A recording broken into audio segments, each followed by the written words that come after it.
Bagi yang sedang sambung master atau PhD ataupun awak berhasrat untuk sambung pada masa akan datang, mungkin awak mempunyai impian untuk menjadi seorang pensyarah. Awak tahu ke, selain pengajaran dan penyelidikan, apa lagi skop kerja pensyarah? Sebenarnya skop kerja pensyarah ni adalah dalam PGP. So untuk video kali ni saya bagi salah satu lah, iaitu terpanggil sebagai khidmat masyarakat. Setelah lebih 10 tahun kerja sebagai pensyarah ni, saya baru sedar sebenarnya pensyarah bukan sahaja berkongsi ilmu dengan pelajar saja, tapi kita berkongsi ilmu dengan pelbagai cara.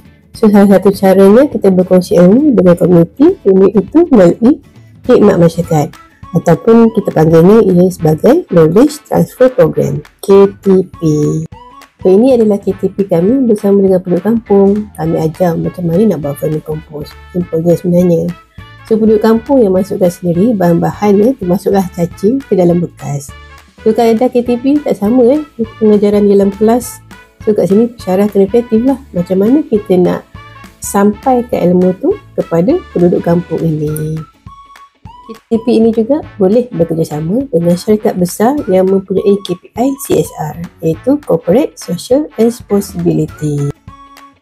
Melalui kerjasama ini, syarikat tersebut biasanya akan menaja program yang dijalankan. So dalam masa yang sama, pensyarah tersebut akan mencapailah KPI keranya. So di THM, biasanya KTP ni ada level tertentu lah, 1 hingga 5. So jika pensyarah itu berjaya mencapai level yang tinggi, maksudnya program itu sangat berimpak. So ini juga boleh dijadikan kriteria untuk kenaikan pangkat. Ini adalah program yang baru je kami jalankan minggu lepas. Terdapat lebih 50 program khidmat masyarakat di dalam program FCAP WeCare ini. Alhamdulillah semuanya berjalan dengan lancar.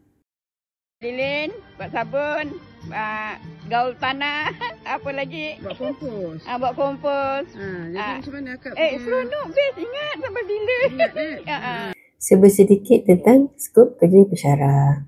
So kalau nak daftar di mana? Daftarlah di UTHM.